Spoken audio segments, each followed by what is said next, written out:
अभी तक आपने हमारे चैनल को सब्सक्राइब नहीं किया है तो सब्सक्राइब कर लें और साथ ही बेल आइकन को प्रेस करके ऑल नोटिफिकेशन को क्लिक कर लें।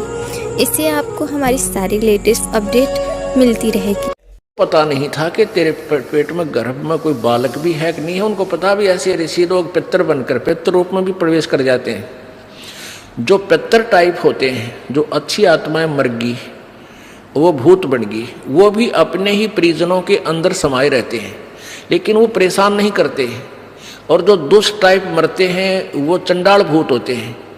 वो प्रवेश करके फिर उनकी दुर्गति रखते हैं कि शराब पीने जी कर शराब पीते हैं, उनका उसका नाश करा देते हैं। कोई कुछ और गलतियां करा देते हैं, कोई और बदमाशी भी करा देते हैं, बहन बेटियों की तरफ भी बकवाद करा देते हैं। तो इस तरह के वो नीच टाइप होते हैं। फिर वो उनका पता कुछ से का तो यहाँ आते हैं जब पता लगता है, क्योंकि यहाँ पैतर सारे फिर फ्री होना पड़ेगा, उनको भागना ही पड़ेगा यहाँ से भगवान के दरबार।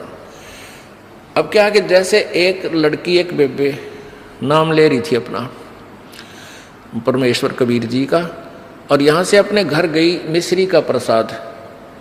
एक पड़ोस का बालक आ गया 8-9 वर्ष का, बच्चा ने देव थी, वो भी आ गया, उसको भी दे दिया। अब वो प्रसाद खाते लड़का अपने घर चला गया, घर जाते दौरा आके गिर गया।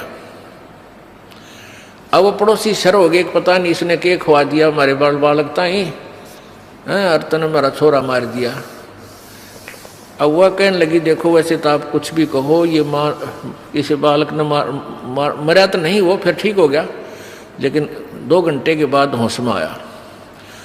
अब उस बहन ने बताया कि मैंने तो यही प्रसाद अपने बालकों को दिया था, यही आप कहते दिया था, इन्हें पूछ लो चाहे, मेरा कोई उद्देश्य नहीं। फिर उसने आके यहाँ बताया कि महाराज जी ऐसे ऐसे हमने उस लड़का था पड़ोस में, उसने प्रसाद दे दिया, उसको दौरे आ गए और मेरी तो जान न साका कर दिया उन्हें।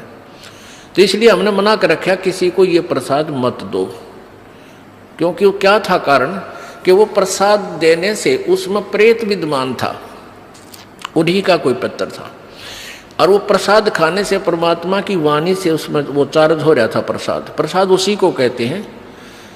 जैसे भगवान शंकर जी के शिव जी के वचनों से वो गंदा अंडा चार्ज हो गया, वो उसमें फिर दोबारा से चेतनता आएगी, स्वस्थ हो गया। तो इस भगवान के वचनों से, वाणी से आप यहाँ आते हो, आपको कोई बीमारी है छोटी मोटी, तो इन वचनों से, सत्संग से भी राहत मिलनी शुरू हो जाती है।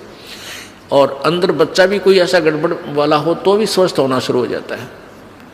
ठीक है, हम तो दास हैं, फिर भी हमारी कथा परमात्मा ही की सुना रहे हैं। तो इस तरह ये बहुत लाभ देता है। आप बालक को, डॉक्टर को पता होता है कौन सी मेडिसिन और इसको कहाँ असर कर रही है। तो वो क्या था, मैंने उसको बताया, बेटी उसमें प्रेत था, अरे प्रसाद खान दे उसका लागे लठ, वो छोरे में तो निकलना नहीं चाहा था, वो इस तरह बेहोश हो गया। फिर वो छोड़कर उसमें से निकलना पड़ा, फिर वो लड़का होश में आ गया। तो ऐसी गलती मत करो, तुम बदनाम भी हो गए। उनको कोशिश करो फिर समझाने की, नाम दिलाने की अपने मित्रों को, भाई बहनों को, पड़ोसियों को, क्योंकि मालिक के दरबार में फिर ये नहीं रहते। तो कहने का भाव दास का ये है कि ऐसी स्थिति, यदि आप परमात्मा के भक्त हैं तो वीडियो को लाइक कर दीजिए, चैनल को सब्सक्राइब कर दीजिए और कमेंट में लिख दीजिए जय बंदी छोड़ की।